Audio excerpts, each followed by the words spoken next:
and welcome back to the channel. This is the Northman speaking, and today we're going to look into a new article from CoinTelegraph, and it says best and worst countries for crypto taxes plus crypto tax tips.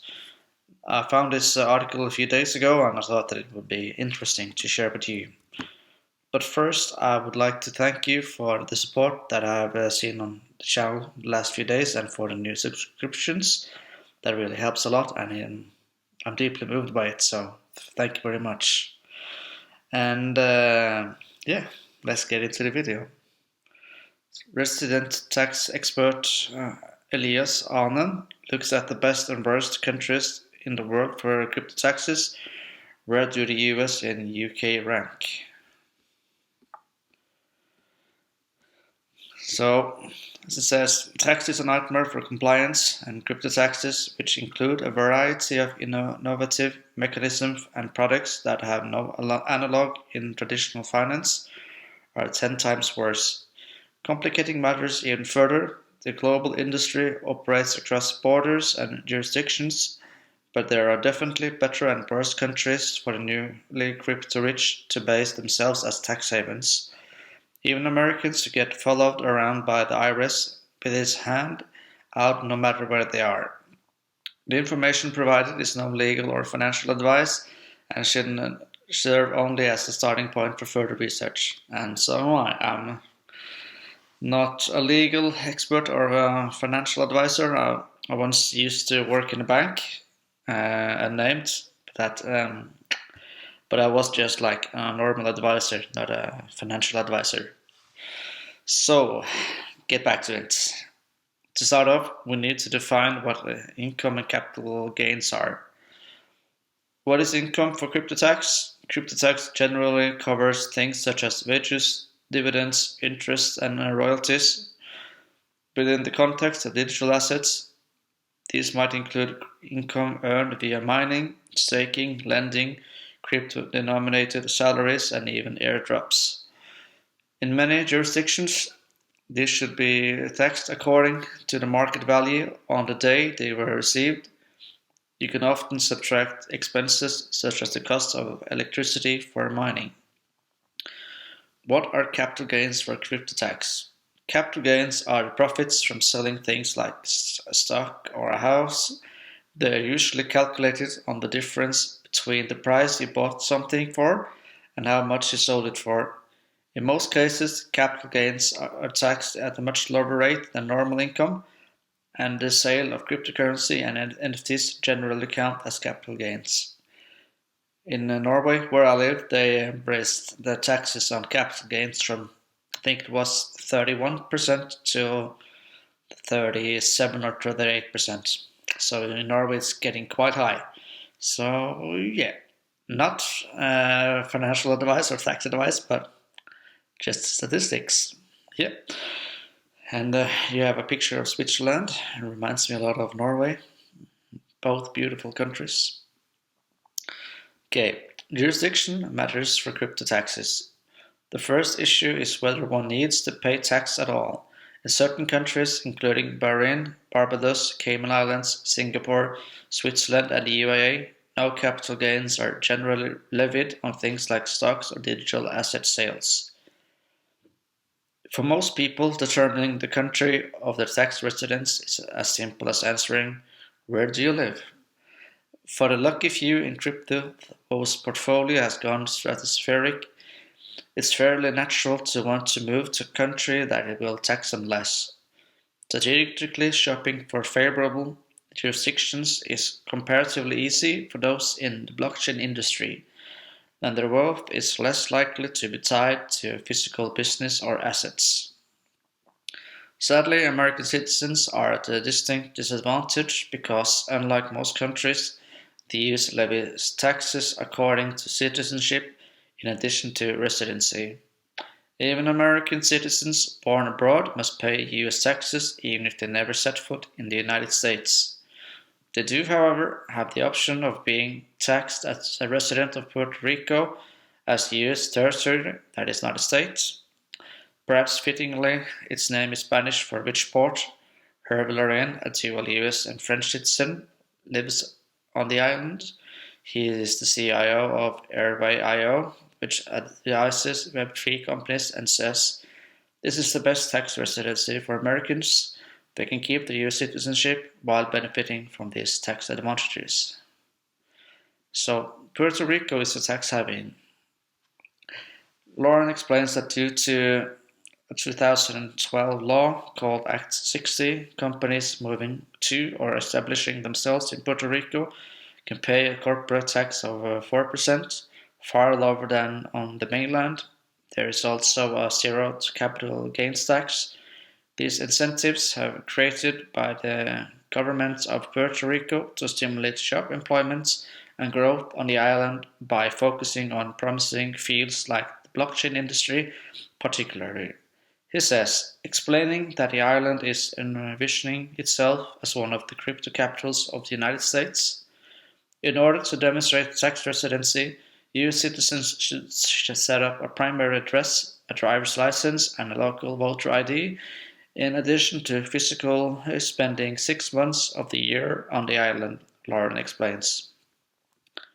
It's often when you want to pay taxes into another country, you have to stay there for 6 months or more. It varies from country to country, but don't take this as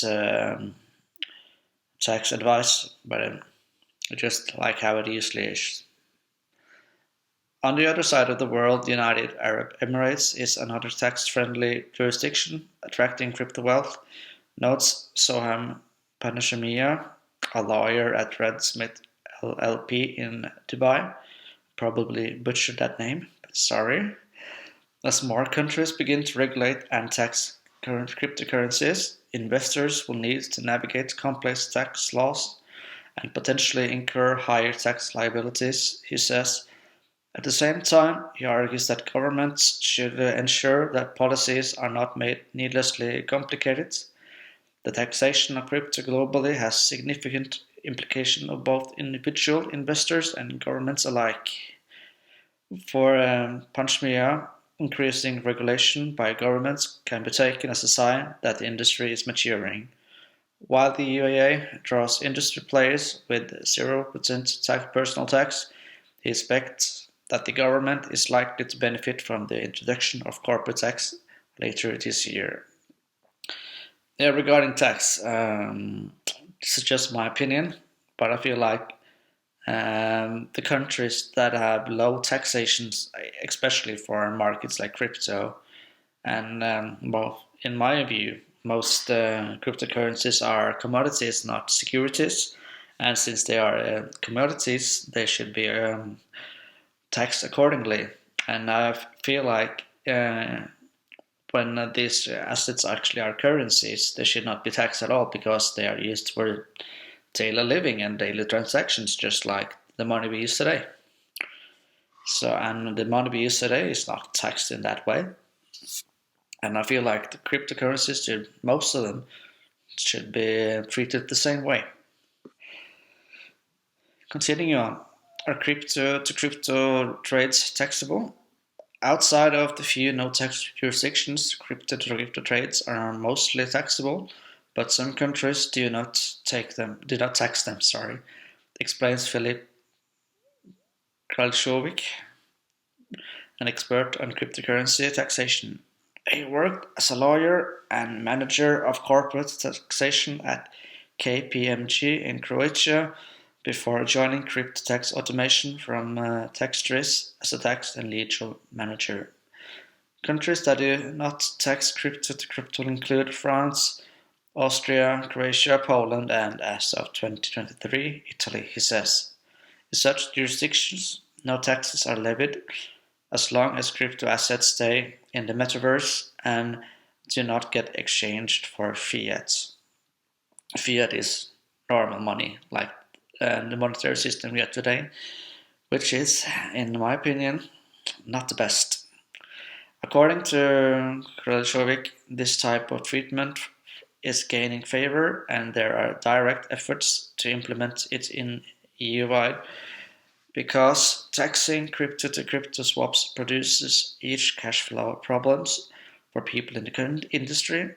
Notably, most major jurisdictions like the US and the UK currently consider trading Bitcoin for Ether as a taxable event. Even something as innocuous as wrapping ETH into VETH can be interpreted as a trade, as the Australia Tax Office has spelled out, sparking considerable debates. Yeah, no wonder. And when you wrap the ETH, you have created a different asset for capital gains tax (CGT) purposes. This means that converting ETH to VETH triggers a CGT event, and you have to work out capital gains when you convert. Is their interpretation of that event. In many jurisdictions, there are also difference in tax treatments between short-term and long-term capital gains. In the United States, long-term capital gains get a discount, but selling before 365 days taxes the gains at the same percentage as regular income, which means that the effective tax rate can double. Canada does not differentiate between long and short-term capital gains, taxing them all at half the rate of income tax. And here you have a tweet, Cyberhookie. Perhaps you should follow him on Twitter if you are there. Personally, I do not follow him, but he might be an interesting character. But either way, he says, I think tax laws has very little to do with the ticker state. Should depositing BTC in liquid create a taxable event to issue your LBTC or wrapping ETH in VETH? And then token tax answers, this is a gray area at the moment and we are waiting on more guidance. Per the current guidance, V to VETH is most likely a taxable event, same with moving BTC to a wrapped version. So, crypto tax capital gains rules in Europe. Germany and Croatia also differentiate between short and long-term gains. After 12 and 24 months, respectively, the rate is 0%. Rechovic explains, adding that because Croatia does not tax crypto-to-crypto swaps, it is possible to pay no tax even without holding the original asset for a year. It's also notable that Germany allows up to €600 of tax-free short-term gains per year. Germany is known to be quite liberal when it comes to crypto asset laws and regulations. So I think you have a winner there. But we will get back to it. But Germany and Switzerland, especially in Europe, have a lot going for them. In Croatia, if you are happy with your gain in Bitcoin, you can just transfer your position to stablecoins and wait 1 or 2 years to realize your tax gains tax-free. I'm not paid for advertising Croatia, but it is a favorable place for crypto traders. Krajcovic says, even when not using the crypto-to-crypto 2-year method, taxes on crypto capital gains are about 10% depending on the city one lives in, he explains. Some jurisdictions are, of course, less favorable. In addition to taxing crypto gains at 30%, India has also imposed a 1% tax deduction at source (TDS) on each trade, and that will hurt, claiming it would help them track the movement of funds. Rather, it will help them gain crypto for free for doing absolutely nothing. With exchanges saying that such moves are likely to severely affect business. Yeah, no wonder. A similar, sorry, I've had a cold for a few weeks now, but it's getting better. Getting back to it. A similar 0.11% and 0.22% VAT on all crypto transactions has been imposed by Indonesia, which Krajcovic describes as a method for the government to track all crypto transactions by imposing a reporting requirement via the otherwise small tax. According to this, India treats cryptocurrency in a way comparable to lottery tickets and other gambling, whereby losses cannot be deducted from gains. And basically, everybody trading crypto in India fled from local crypto exchanges and started using decentralized apps. Rajavik observes. Yeah. According to Krajovic, Estonia is the only European country currently restricting the deduction of losses. You're only taxed against your gains, but any losses that you realize are not taxable deductible, which is kind of weird from an accounting perspective, but that's their position. Marko Jukic, CIO of automated tax reporting software provider Taxation, never heard of them before, mentions that there is currently an active lobbying effort to change this. Another pitfall that investors should be wary of is the risk of being classed as a professional trader as opposed to a casual trader or hobbyist. Many governments make this differentiation, but the line can be very blurry and is largely up to tax authority interpretations. There are certain factors to take in, like the numbers of transactions, size of transactions, regularity.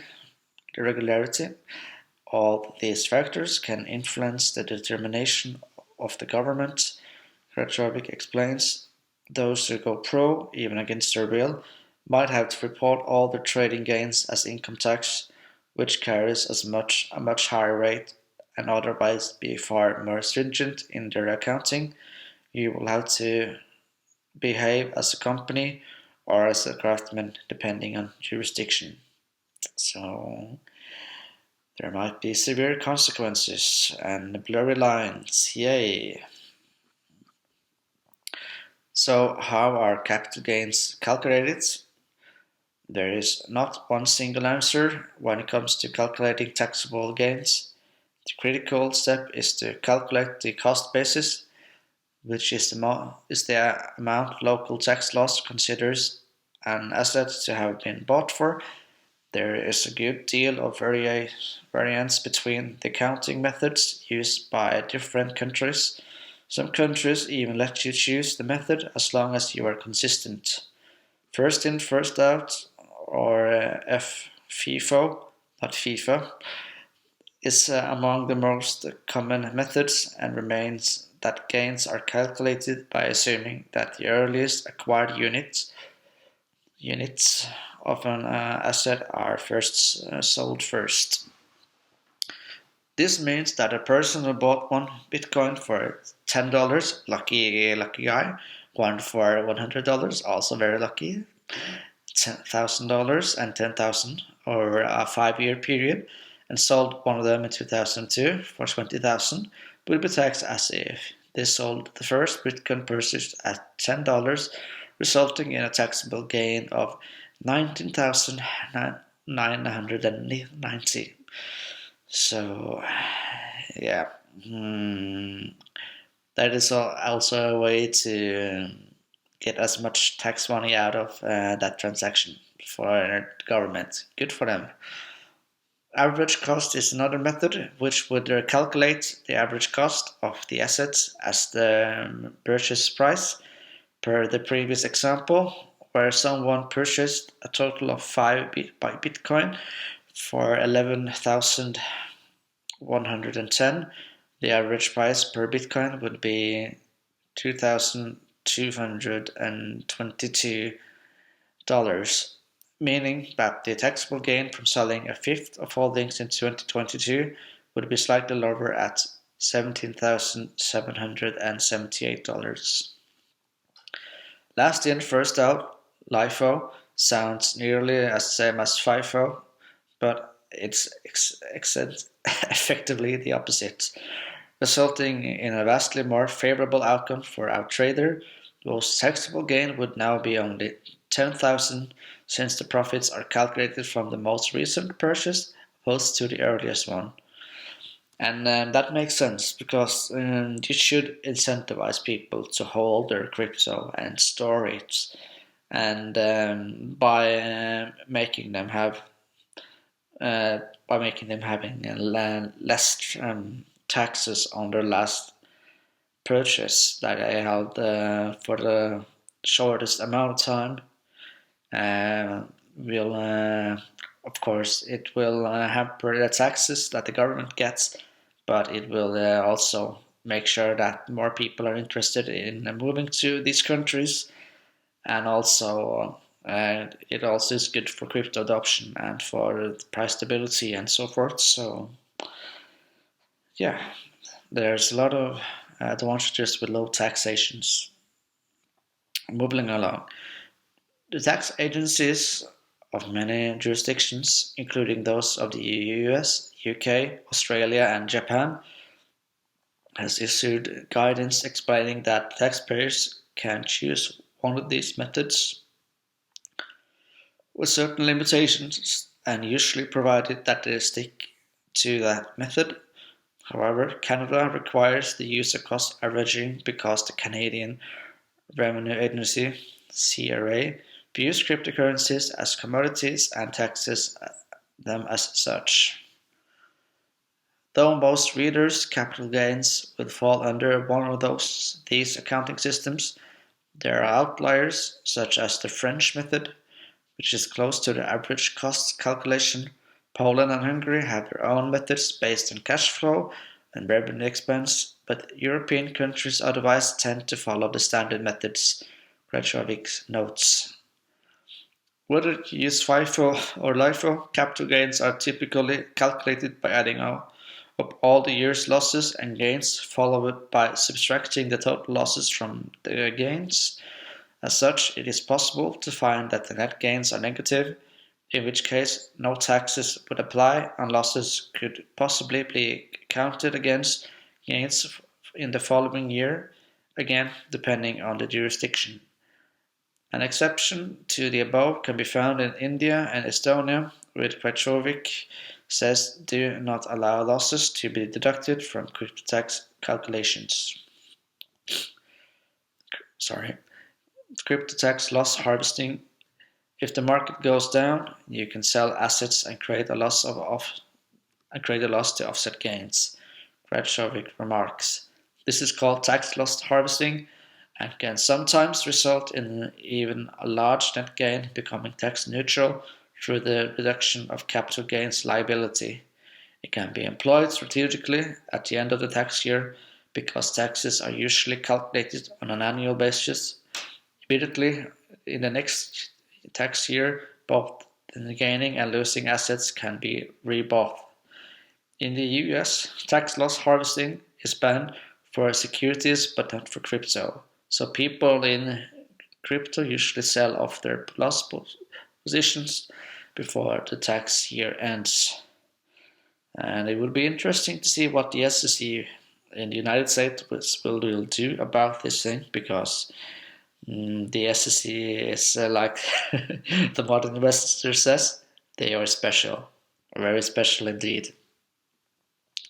So this, however, is illegal in the UK and Ireland, Krejcik notes. They will spot the loss and rebuy something within 30 days and disallow the losses. He says, adding that similar restrictions will likely arrive across the European Union. It is a matter of time before countries figure out that and apply that anti-abuse rule. He predicts, in fact, President Joe Biden has proposed making the practice illegal this year. Yes, and the Biden and the Biden administration has come hard down on crypto in the United States the last few years, and especially now. And it will be interesting to see what they do the following months and years to come. Elias Aunen at ETH says, some notes from my recent presentation, tax questions from the Metaverse at Tomorrow conference in Dubai last month. What do you think are the biggest challenges as we move to Web3? And then yes, jurisdiction, legal status, valuation, and so on as different options. Can NFTs be tax loss harvested? There is no accounting method for NFTs because they are non-fungible, so we can always easily identify profit for fungible assets like Bitcoin. You don't know which Bitcoin you sold, which is why the FIFO method exists for reasons. That said, he described NFTs as a complicated conversation. Europe, for example, does not have much of the guidance or terminology sorted out. More or less, they are treated like cryptocurrencies, Kratrovic says, implying it is largely a default position in the absence of clarity. When it comes to NFTs, it is also worth noting that some countries such as Spain, Poland, and Belgium treat at least their initial sales in the same way as the provision of virtual services like a network service.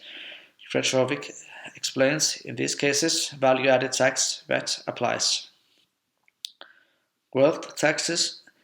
There is a third type of tax in addition to income and capital gains, and that is the wealth tax. You're paying taxes based on your portfolio value on a specific date.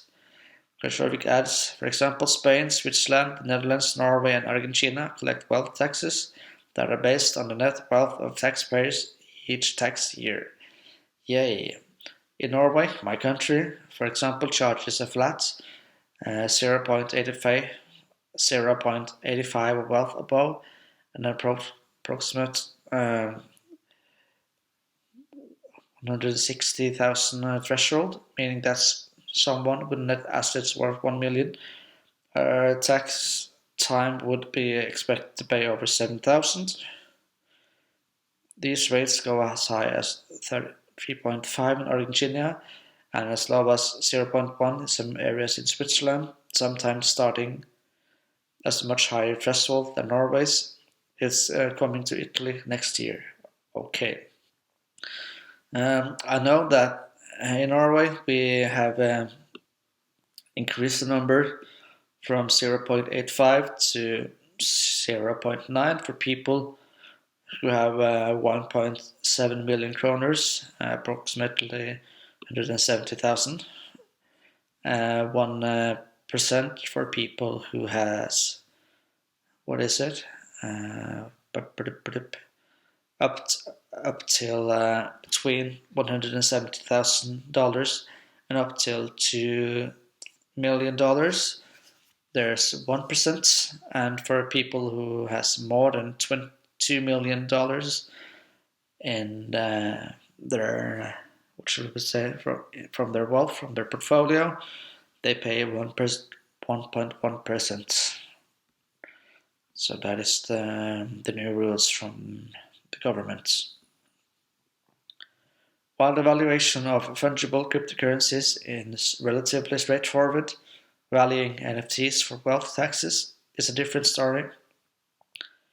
In traditional markets, if no liquid market is present, such as for property, software, or intellectual property, financial experts can be hired to estimate value based on evidence like supporting documentation and expert witnesses.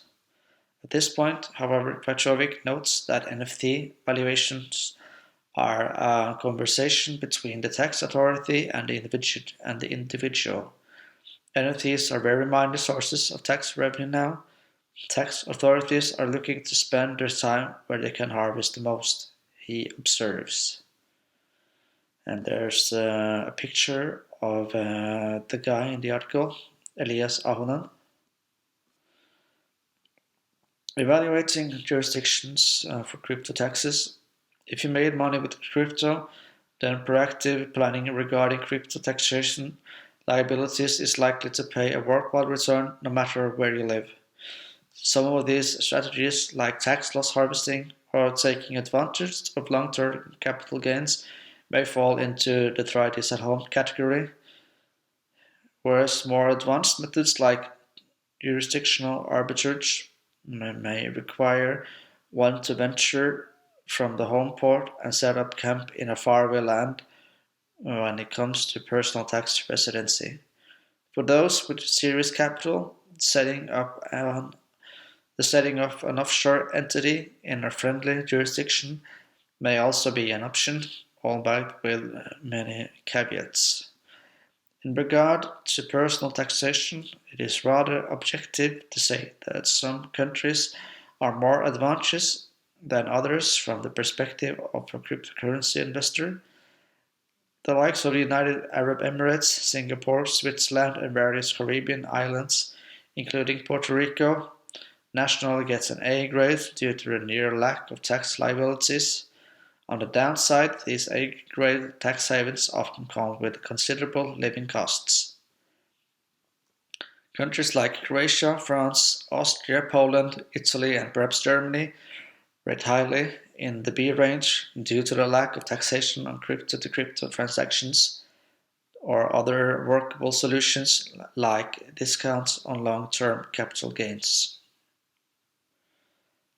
The US, UK, Canada, Australia, and much of Europe fall into the C category due to disadvantageous rules, variably including the taxation of crypto-to-crypto trades and swaps, as well as restrictions on tax loss harvesting. India and surprisingly Estonia can be placed in the D category, primarily due to ineligible of deducting investment losses from gains, thus making compliant trading particularly impractical. The F grade naturally goes to those countries that disallow the trading of crypto altogether, which we might interpret to mean a tax rate of 100%. All of these ratings can, of course, change as the new laws and practices are introduced, while higher and less permissive taxation may increase government income. They may similarly drive both brain drain and capital flight, whereas the introduction of policies friendly to the digital asset industry can be expected to promote its growth within national borders. These are complex and politically charged issues for countries to consider. Yeah, and that was it. Here you have a picture of the author Elias Aunan, and he's a Finnish Canadian author based in Dubai, and he has worked on around the world, operating a small blockchain consultancy. After buying his first Bitcoin in 2013, he was lucky and early. His book Blockland, link below, blah, blah, blah, tells the story of the industry. He holds an MA in International and Comparative Law. Both thesis deals with NFT metaverse regulation. And that will perhaps be the next thing that we will talk about. And as always, I would like to thank you for sticking around till the end of the video, for those who have, and for sharing this enlightening and thought-provoking article. And I certainly learned a lot, and I hope that you did too. And until the next time, see you. Goodbye.